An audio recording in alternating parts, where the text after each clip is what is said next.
Hello મિત્રો, આજે હું બદામનો શીરો બનાવું છું. બદામનો શીરો બનાવવા માટે તો પહેલાં તો પાણી ગરમ કરીને એમાં 1 કપ ભરીને પ્રમાણમાં 1 કપ ભરીને બદામ પલાળી. આ બદામ ગરમ પાણીમાં 3 થી 4 કલાક રાખી મૂકવી. એટલે બદામ તમારે ઉકાળવી હોય તો કલાકમાં તમારે પાણી સરસ બફાઈ જાય છે, બાફો તો પણ ચાલે. હવે આ ગરમ પાણીમાં ઉકાળેલી બદામ કાઢીને જુઓ, નોર્મલ થઈ ગયું પાણી, એટલે હું હાથ અડાડી શકું છું. હવે એને તમે જુઓ તો આમ છિલકા નીકળી જશે, એક બદામનું કરીને છિલકા નીકળી જશે. આ છિલકા કાઢ્યા પછી બધી બદામોને ફોતરા કાઢી નાખવા.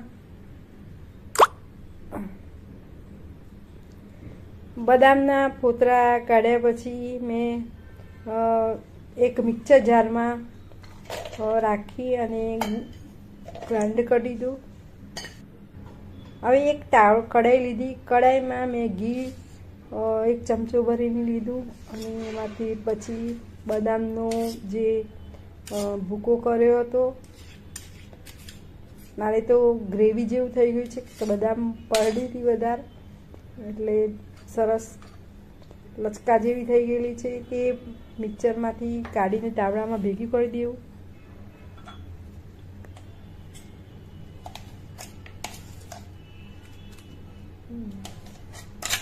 આમ બદામનો શીરો તો ઉપવાસમાં અને ભગવાનને ભોગ ધરાવવા માટે પણ સારો.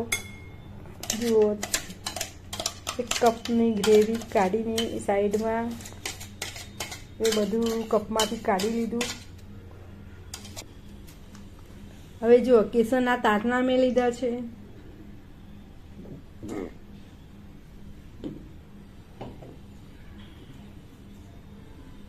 બદામ અને પહેલાં તો દૂધ ગરમ, બદામનો શીરો માટે તો દૂધ જોઈએ. દૂધમાં પહેલાં 1 કપ બદામ લીધી હતી, એના જોડે 2 કપ દૂધ લઉં છું. એને ગરમ કરી દઈશું. ગેસ ઉપર ઉકળે એટલું ગરમ કરી દેવું અને પછી એમાં કેસરના તાંતણા 10 થી 12 લઈને અને દૂધમાં પલાળીને સાઈડમાં રાખી લેવું.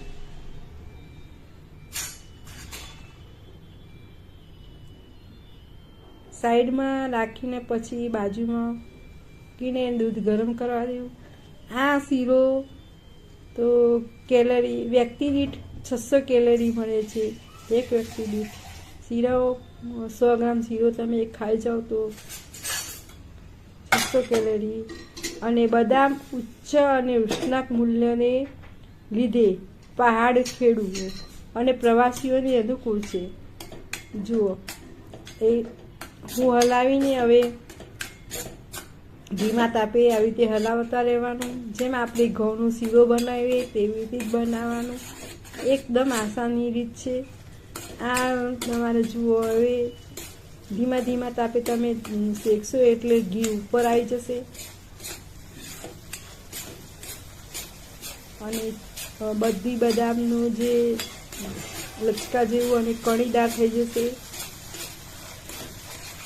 અત્યારે લચકા જેવું છે. હવે જુઓ, બધું બદામ કણીદાર એકદમ છૂટું પડી જશે.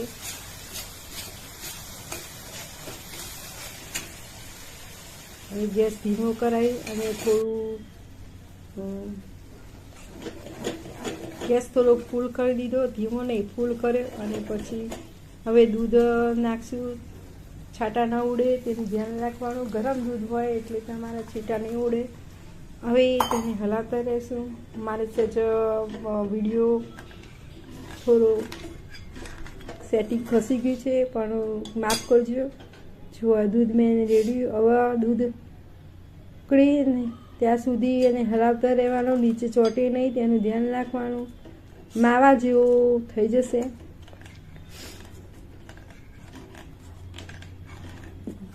એવો સરસ લચકેદાર થશે. તે ખાવામાં ખૂબ જ સ્વાદિષ્ટ લાગે છે. જુઓ ઉભરા આવે છે ને હવે એ હલાયા જવાનું. ખૂબ જ, અને નાના બાળકોને પણ સવારમાં શિયાળામાં તમે ખવડાવ્યો હોય તો અતિ પૌષ્ટિક હોય છે. આ જુઓ હવે માવો, બધું દૂધ મારે બળી ગયું. હવે જુઓ માવો થઈ ગયો એનો દૂધનો. હવે દૂધ બળી જાય એટલે એમાં ખાંડ નાખવી અને કેસર પલાળ્યું હતું તે નાખી દેવું. થોડું હલાવતા રહેવું. હવે હલાવીએ. જો અંદર દ્રાક્ષ 10-12 દાણા સૂકી દ્રાક્ષ છે, અને પછી એલચીના દાણા 10 થી 12 દાણા. આખી એલચી હોય તો 3-4, અને મારે તો ફોલેલા દાણા હતા એટલે મેં 10 થી 12 દાણા કર્યા. જુઓ હવે એને વાટીને પાવડર કરીને નાખી દેવું. હવે ફાઇનલી લચકા જેવો શીરો જુઓ. હા, તમે જોતા જ રહેજો કે ટેસ્ટી એટલો હોય છે કે જુઓ ચમચાને પણ ચોટે નહીં, અને એવું પણ મારા તાવને ચોંટી ગયો છે. હવે જુઓ એના પર મેં દ્રાક્ષ અને ભગવાનને ધરાઈ દ્રાક્ષ મૂકી હતી, અને ચેરી મૂકી હતી, ને ભગવાનને ધરાઈ